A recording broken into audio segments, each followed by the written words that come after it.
जय हिंद साथियों, मैं तरुण कुमार इनगर परिवार में आप सभी का स्वागत करता हूं। आज हम देखने वाले हैं उत्तर प्रदेश पुलिस भर्ती का जो री एग्जाम होना है उसका हिंदी का प्रैक्टिस सेट। इसमें क्वेश्चन विश्लेषण रहेगा। सेट नंबर है 6। इससे पहले हम 5 सेट अपने चैनल पर अपलोड कर चुके हैं जो एग्जाम की दृष्टि से बहुत ही महत्वपूर्ण थे। PYQ, बहुत सारे PYQ हमने इसमें समायोजित किए थे। तो ज़्यादा समय न लेते हुए चलते हैं क्लास की ओर। क्लास शुरू करने से पहले आप लोगों से एक रिक्वेस्ट है, यदि आप हमारे चैनल पर नए हैं तो चैनल को सब्सक्राइब कर लें। हम अपने चैनल पर वनडे एग्जाम के जितने भी प्रैक्टिस सेट्स होते हैं वो लाते रहते हैं जो एग्जाम की दृष्टि से महत्वपूर्ण होते हैं, और GS के कुछ महत्वपूर्ण टॉपिक्स जो एग्जाम से रिलेटेड होते हैं वो अपलोड करते रहते हैं। तो चलिए शुरू करते हैं।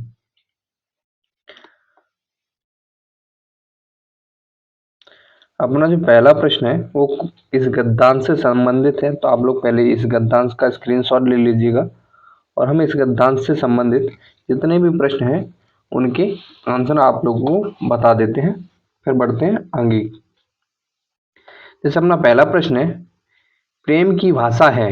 प्रेम की भाषा क्या है? अर्थ रहित, भाव रहित, या ज्ञान रहित, या शब्द रहित? तो इसमें क्या रहेगा? आपका सही जवाब वो रहेगा शब्द रहित। प्रेम की भाषा शब्द रहित है। जब हमें किसी से प्रेम हो जाता है तो हमारे लिए उसके लिए कोई शब्द नहीं बचते हैं कि हम इससे क्या कहें क्या ना कहें।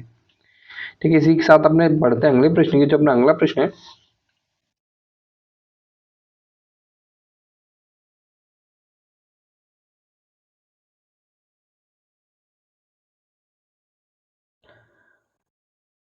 अरण्य शब्द का शाब्दिक अर्थ क्या होगा? जो अरण्य है इसका शाब्दिक अर्थ क्या होगा? तो इसका जो शाब्दिक अर्थ होगा वो होगा जंगल। क्या होगा? जंगल। जंगल के और भी पर्यायवाची होते हैं, वो क्या क्या होते हैं? कानन, विपिन, कांतर आदि शब्द ये अरण्य के अर्थ होते हैं, या इसके पर्यायवाची भी बोल सकते हैं। बढ़ते हैं अगले प्रश्न की ओर। यत्न से क्या आशा है? जो यत्न शब्द है इससे क्या आशा है? इससे जो आशा है उसको यत्न या प्रयत्न या प्रयास, ये सारे के सारे इसके समानार्थक शब्द हैं। ठीक है, बढ़ते हैं अगले प्रश्न की ओर। गद्यांश में किसकी महिमा का वर्णन है? तो गद्यांश में किसकी महिमा का वर्णन है? तो गद्यांश में आचरण आचरण की महिमा का वर्णन है। बढ़ते हैं अगले प्रश्न की ओर। गद्यांश का उपयुक्त शीर्षक क्या है? तो जो गद्यांश का उपयुक्त शीर्षक है वो है सच्चा आचरण। यहाँ से एक और इस प्रश्न को थोड़ा पैराग्राफ में समझने की कोशिश करते हैं कि जो गद्यांश का शीर्षक होता है वो स्वयं पहचाने कैसे। ज्यादातर बच्चे या लोग इस प्रश्न का जवाब गलत कर देते हैं, तो उस चीज को हम देख लेते हैं। चलते हैं। जब भी कभी भी किसी भी गद्यांश का शीर्षक पूछा जाए तो हमें सबसे पहले शुरुआत की 2 पंक्तियां पढ़नी है। प्रेम की भाषा शब्द रहित है, नेत्रों की, देखो यहाँ पे क्या आ गया, प्रेम की भाषा शब्द रहित है। पहले प्रश्न का जवाब मिल गया, प्रेम की भाषा है शब्द रहित। ठीक है। नेत्रों की, कपोलों की, मस्तक की भाषा भी शब्द रहित है। जीवन, जीवन का तत्व भी शब्द से परे है। सच्चा आचरण, पहला शब्द मिला हमें सच्चा आचरण। अब इसमें एक चीज और कॉमन मिलेगी आपको, आचरण। ठीक है, आचरण आचरण। उसके बाद हम पढ़ते हैं लास्ट की 2 लाइनें। जीवन के अरण्य में घुसे हुए पुरुष के हृदय पर प्रकृति और मनुष्य के जीवन में मौन व्याख्यानों के यत्न के सुनार के छोटे हथौड़े की मंद मंद चोटों के तहत आचरण का रूप प्रत्यक्ष होता है। तो इससे हमें क्या समझ में आया कि जो भी आचरण से संबंधित इसमें हर पंक्ति में एक आचरण का व्याख्यान किया गया। तो हमारा जो शीर्षक होगा वो क्या होगा? आचरण। तो इसी से हमारा जो सही जवाब बनता है वो है सच्चा आचरण। इसी के साथ बढ़ते हैं अगले प्रश्न की ओर। तो अपना अगला प्रश्न है, जो भाव मन में केवल अल्प काल तक संचरण करके चले जाएं उन्हें कहा जाता है। अल्प समय, थोड़े समय के लिए कोई शब्द आए और चले जाए तो उन्हें हम क्या कहते हैं? उन्हें हम कहते हैं संचारी भाव। क्या कहते हैं? संचारी भाव। आप लोगों को बताना है रस के कुल कुल कितने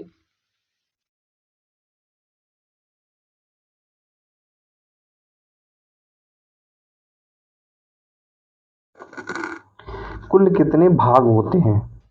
ये रस जो होता है वो किन किन तत्वों से मिलकर बना होता है। यह सारी चीजें आप लोगों को बतानी है। कुल कितने तत्व होते हैं, रस में कुल कितने तत्व होते हैं, यह आप लोगों को बताना है। बढ़ते हैं अगले प्रश्न की ओर। मक्षिका किसका तत्सम शब्द है? जो मक्षिका है यह किसका तत्सम शब्द है? सबसे पहले तत्सम शब्द क्या है? वे शब्द जो संस्कृत भाषा से ज्यों के त्यों हिंदी में ले लिए गए हैं उन्हें हम तत्सम शब्द कहते हैं। अब जैसे मक्षिका है, इसका तत्सम शब्द क्या होगा? तो जो मक्खी होती है उसे हम संस्कृत में मक्षिका कहते हैं। क्या कहते हैं? मक्षिका। आप लोगों को बताना है मच्छर, जो मच्छर शब्द है इसका इसका तद्भव रूप क्या होगा? इसका तत्सम रूप क्या होगा या तद्भव रूप क्या होगा? पढ़ते हैं अगले प्रश्न की ओर। निम्न में दीर्घ स्वर कौन सा है? निम्न में दीर्घ स्वर कौन सा है? तो यदि इसमें दीर्घ स्वर की बात की जाए तो इसमें दीर्घ दीर्घ स्वर कौन सा है?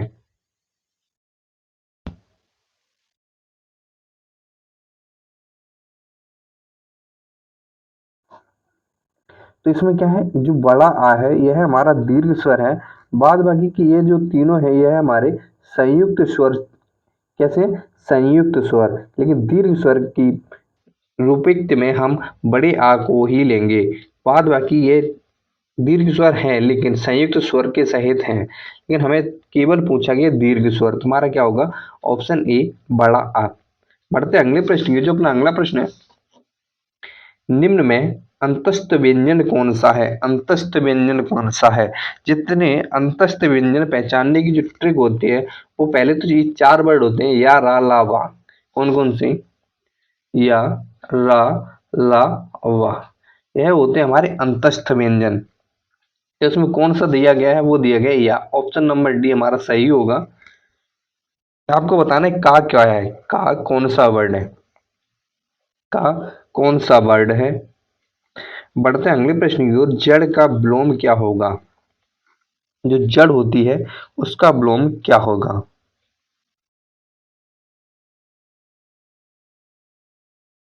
तो जड़ का विलोम होगा चेतन। आप लोगों को कमेंट में बताना है मूर्ख का विलोम क्या होगा? मूर्ख का विलोम क्या होगा? आप लोगों को कमेंट में बताना है। बढ़ते हैं अगले प्रश्न की ओर। बढ़ते हैं अगले प्रश्न की। भविष्य में होने वाला के लिए एक शब्द क्या होगा? के लिए एक शब्द क्या होगा? तो वो होगा भावी। भावी। भविष्य में होने वाला भावी व्यक्ति क्या होगा? भावी।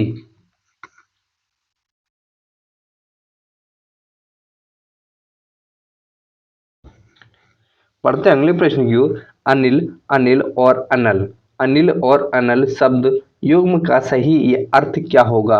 अनिल, अनिल माने क्या होता है? हवा। अनिल माने क्या होता है? हवा। हवा पहले में किस किस में दी गई? इसमें और इसमें। हवा इसमें। जंगल का होता अरण्य, तो यह हमारा नहीं होगा। अनल किसका होता है? आग का। आग किस में दिया गया? ऑप्शन नंबर बी में। ऑप्शन बी हमारा बिल्कुल सही होगा। बढ़ते हैं अगले प्रश्न की। निम्न में कौन सा शब्द अनेकार्थक है? निम्न में कौन सा शब्द अनेकार्थक है? कौन सा शब्द है अनेकार्थक? तो वह हमारा अर्थ। अर्थ क्या है? अर्थ। बढ़ते हैं अगले प्रश्न की ओर। अर्थ के अलग अलग अर्थ जो होते हैं वो क्या क्या होते हैं? जैसे धन, मतलब, अभिप्राय, इंद्रिय, विस्मयक, ये सारे के सारे अर्थ के अर्थ होते हैं। बढ़ते हैं अगले शब्द की ओर। निम्न में वर्तनी की दृष्टि से कौन सा शब्द शुद्ध है? कौन सा शब्द शुद्ध है? तो कौन सा शब्द हमारा शुद्ध है? वो है अधिक। अधिक एक सॉरी अध्ययन। अध्ययन एक हमारा सही सही जवाब है। बाद बाकी के अधिकार, अनुसरण, आगामी, ये तीनों की तीनों गलत हैं। ये तीनों की तीनों गलत हैं। अधिकार, पहले देखते हैं हम पहला वाला वर्ड अधिकार कैसे लिखा जाता है। तो अधिकार लिखा जाता है अधिकार। इसी के साथ देखते हैं हम अनुसरण। अनुसरण में हमें ये सलजम वाला सा नहीं आता है, बल्कि सपेरा वाला सा आता है। कौन सा? सपेरा वाला सा आता है। तो ये कैसे लिखा जाएगा? ये लिखा जाएगा अनुसरण। इसी के साथ ये पूछे आगामी। आगामी कैसे लिखा जाता है? आगामी में आ बड़ा होता है। क्या? आ बड़ा होता है। आगामी। ठीक है। इसी के साथ बढ़ते हैं अगले प्रश्न की ओर। जो अपना अगला प्रश्न है वो है, निम्न में शुद्ध वर्तनी वर्तनी की दृष्टि से अशुद्ध शब्द कौन सा है? इन हमें पिछले में पूछा गया था सही शब्द कौन सा है, शुद्ध शब्द कौन सा है। दूसरे में हमसे पूछा गया है कि अशुद्ध शब्द कौन सा है। तो इसमें जो अशुद्ध शब्द है वो है ऐतिहासिक। कौन सा है? ऐतिहासिक। ऐतिहासिक में ई नहीं होता है, बल्कि ए होता है। क्या होता है? ए होता है। इसको कैसे लिखा जाता है? तो वो इसको लिखा जाता है ऐतिहासिक। ई नहीं आता है। क्या? ई नहीं आता है। ई की जगह हमारा ए आता है। क्या आता है? ए।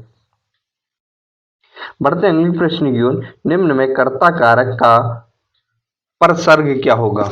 परसर्ग क्या होगा? जो कर्ता कारक है इसका परसर्ग क्या होगा? या बोल सकते हैं कर्ता कारक की विभक्ति क्या होती है? कर्ता कारक की विभक्ति क्या होती है? कर्ता ने, हमने एक सूत्र देखा था, कर्ता ने। ये सूत्र हम दोबारा आप लोगों को बता देंगे। ये इस कर्ता से आप लोगों को पता है, एक प्रश्न या दो प्रश्न अवश्य एग्जाम में पूछे जाते हैं। तो हम आपको एक सूत्र देंगे, उसके जरिए से आपको ये सारे के सारे कर्ता से संबंधित सारे प्रश्न आप बड़े आसानी से कर पाएंगे। तो इसका जो परसर्ग होता है वो है कर्ता ने।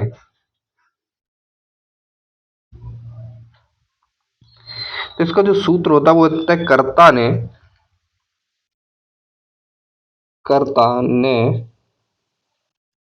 कर्म को कर्म को करण से करण से और द्वारा। उसके बाद आता है संप्रदान। संप्रदान के लिए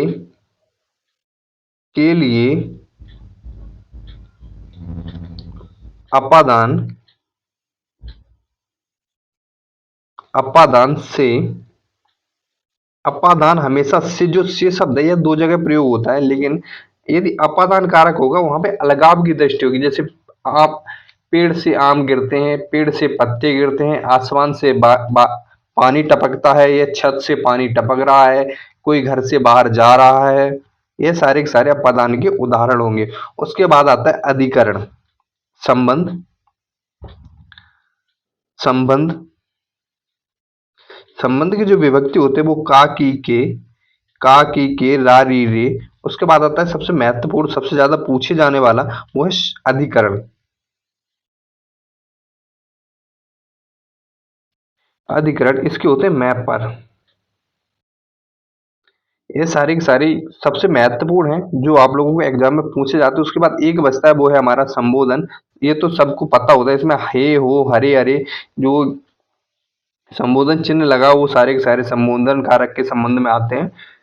तो इसी के साथ बढ़ते हैं अगले प्रश्न की। जो अपना अगला प्रश्न है, निम्न में पुल्लिंग शब्द कौन सा है? तो इसमें हमें पुल्लिंग शब्द पहचानना है। पुल्लिंग शब्द पहचानने की जो सबसे अच्छी और कारक ट्रिक है वो है कि हमेशा किसी भी शब्द का उच्चारण करके देख लो। उसने दया दिखाई, यदि क्रिया स्त्रीलिंग आए तो वह शब्द स्त्रीलिंग होगा।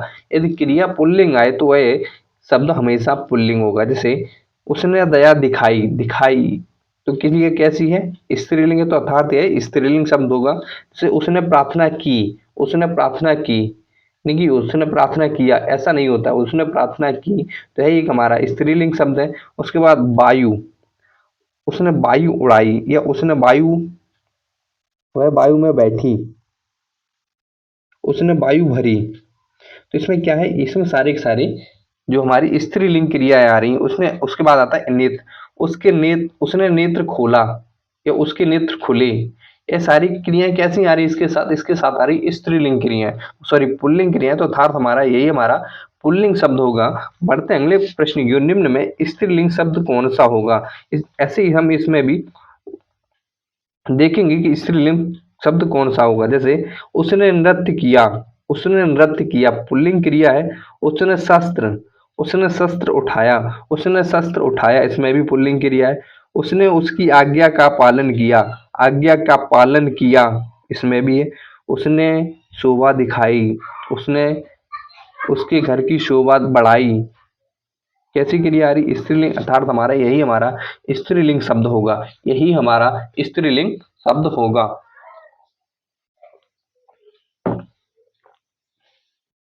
शिक्षक बढ़ते हैं अगले प्रश्न की ओर।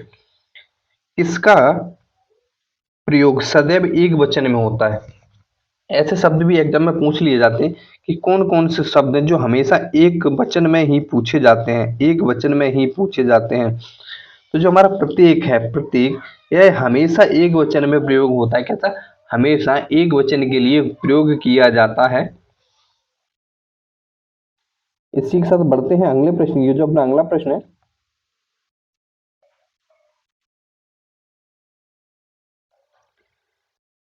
निम्न में वर्तमान काल का उदाहरण है। जो कुछ सेंटेंस दिए गए, इनमें कौन सा वर्तमान काल का उदाहरण है?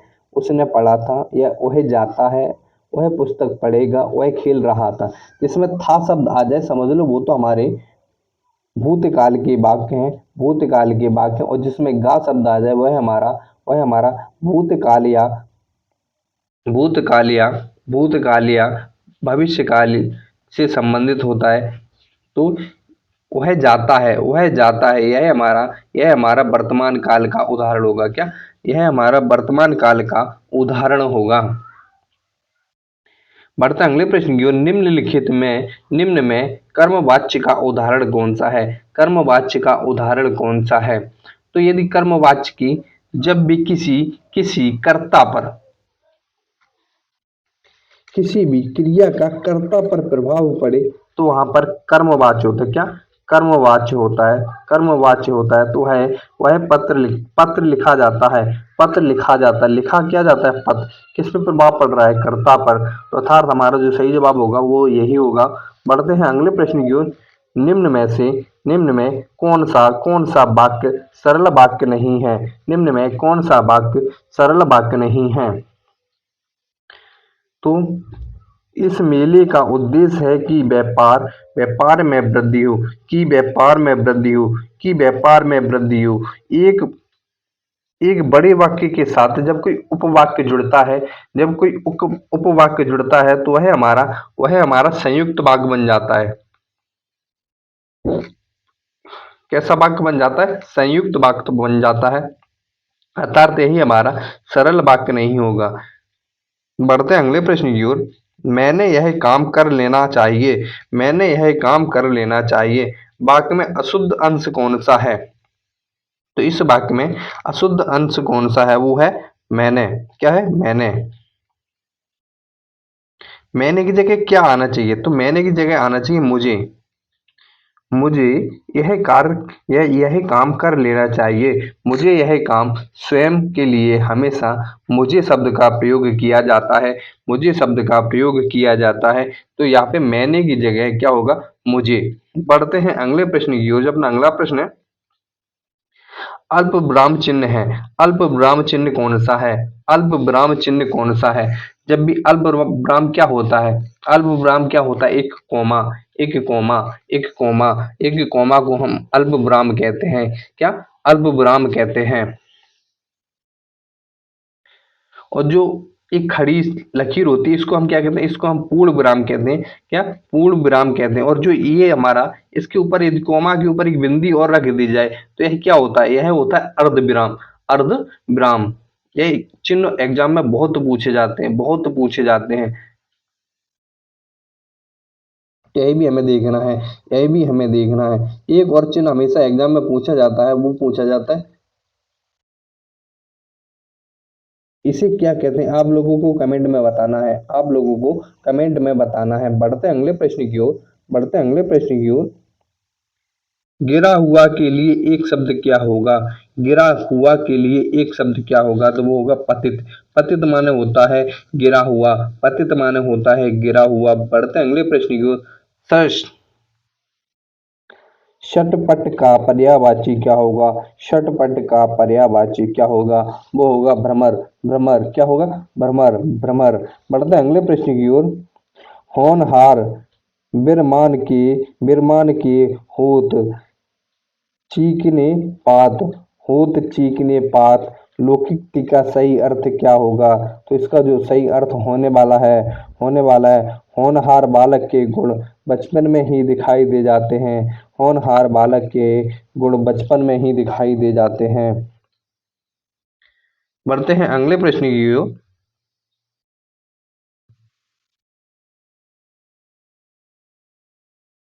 जो अपना अगला प्रश्न है, एक से बढ़कर दूसरे का अर्थ व्यक्त करने के लिए सही लोकोक्ति क्या होगी? सही लोकोक्ति क्या रहने वाली है?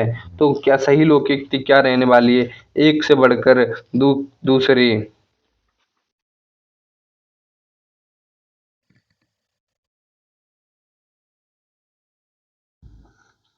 तो इसका होगा, शेर को सवा शेर बोलते हैं, शेर को सवा शेर मिल गया, शेर को सवा शेर मिल गया। ईंट का जवाब पत्थर से, शेर को सवा शेर मिल गया। पढ़ते हैं अगले प्रश्न की ओर।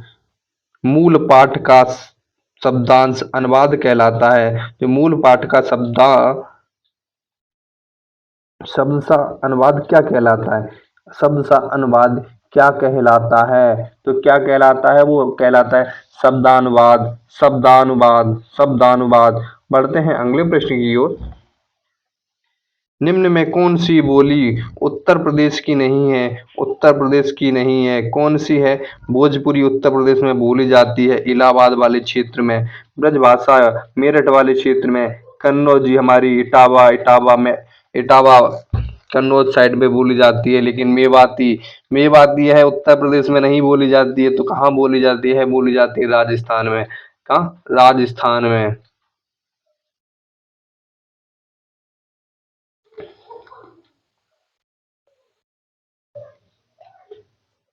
बढ़ते हैं अगले प्रश्न की ओर। जो अपना अगला प्रश्न है, कौन सा शब्द गणेश का पर्यायवाची नहीं है? गणेश का पर्यायवाची नहीं है। एक दांत वाला गणेश का है। लंबोदर लंबी उदर वाला, यह भी गणेश का है, यह भी गणेश का है। धनद धनद यह गणेश का नहीं है।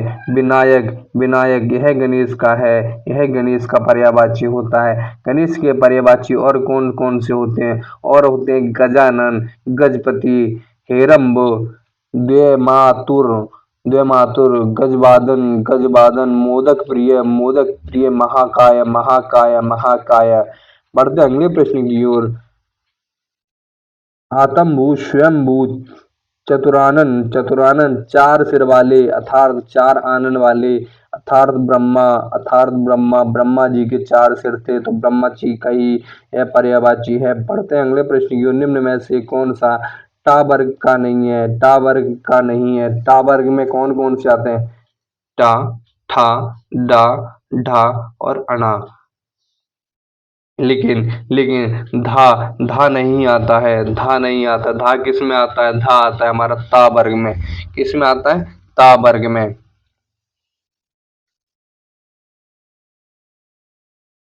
आप लोगों को बताना जो टा वर्ग वाले वर्ड होते हैं, यह कहाँ से बोले जाते हैं? इनकी इनको बोलने वाली ध्वनियाँ क्या कहलाती हैं?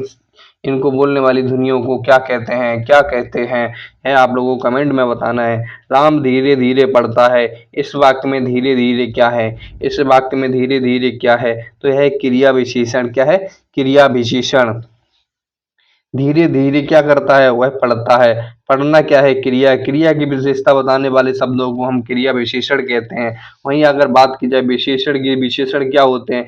विशेषण होते हैं संज्ञा या सर्वनाम की विशेषता बताने वाले शब्दों को हम विशेषण कहते हैं। संज्ञा या सर्वनाम की विशेषता बताने वाले शब्दों को हम विशेषण कहते हैं। बढ़ते हैं अगले प्रश्न की ओर।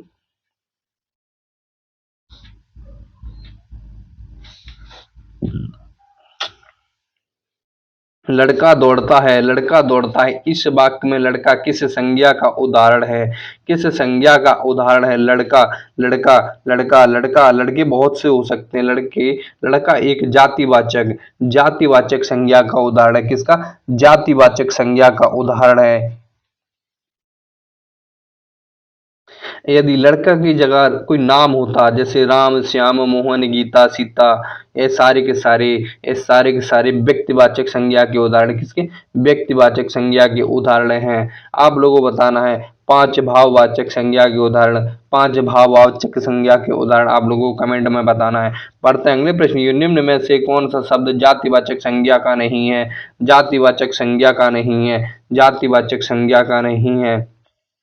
तो कौन सा शब्द है जो हमारा जातिवाचक संज्ञा का नहीं है? तो वह हमारा सुंदर। सुंदर, सुंदर जातिवाचक संज्ञा का नहीं है। यह किसका है? यह भाववाचक संज्ञा का है। किसका?